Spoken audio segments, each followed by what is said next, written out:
রাজার ঘরে ছোট রানী এলো পদ্মাবতী, রানী পদ্মাবতী।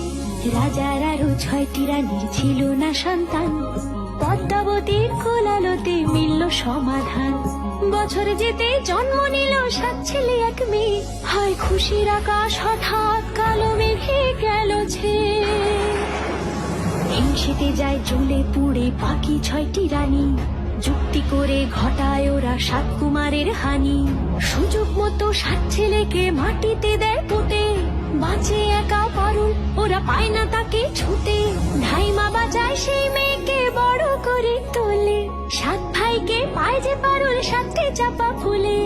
এত কিছুর পরেও রাজার বিপদ যে কাটে না, সূর্য নগরে সুখের সূর্য আর ওঠে না। হিংসা বিবাদ বিচ্ছেদ আর প্রেমের কাহিনীতে পারুল বোন কি পারবে 7 ভাই চম্পাকে জাগাতে?